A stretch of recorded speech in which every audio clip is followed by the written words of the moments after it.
AMD's quarterly report's coming up soon. I want to tell you why it's going to be awesome.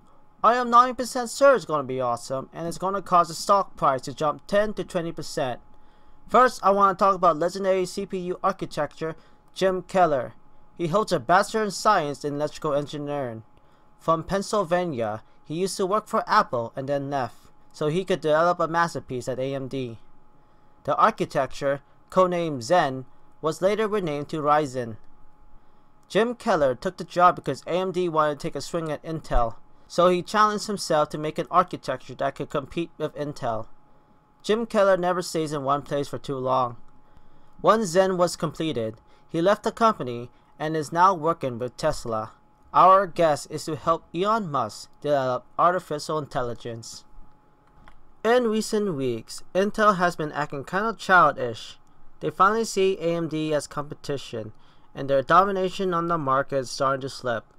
So what happened during Intel's server presentation? It started out normally until the end, where they bashed AMD, saying things like the Ryzen has a lack of an ecosystem, poor track record, inconsistent supplier, inconsistent performance from forward glued together desktop dies. In the past, Intel would not even mention AMD, and now they're starting to bash them. Jim Keller has succeeded. Now let's talk about NVIDIA. They make graphic cards and ARM CPUs. The only competition when it comes to graphic cards is AMD.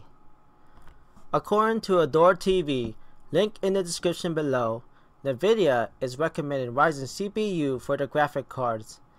NVIDIA was never on friendly terms with AMD, so it's very rare for them to put AMD in a positive light. When it comes to AMD's GPUs, we believe that NVIDIA is way ahead of AMD when it comes to technology, and they have a better name brand and more money. Even so, AMD still managed to sell out 570s and 580s thanks to the power of cryptocurrency. To sum this up, and why we believe AMD will have a good quarter, we can finally see the results of the Ryzen 5 and Ryzen 7 sales figures for 3 months. On top of that, the GPUs are selling out. The next quarter should be also good for 5 reasons. 1. They just started selling their server CPUs. 2. Threadripper CPU sell figures. 3. Vega GPU sell figures. 4. The peak quarter for console sales. 5. The sales from Ryzen 3. I am excited to hear about the quarterly earning report. I believe there's a 10% chance I am wrong and this will blow up in my face. Please like, comment, and subscribe to this channel and have a nice day.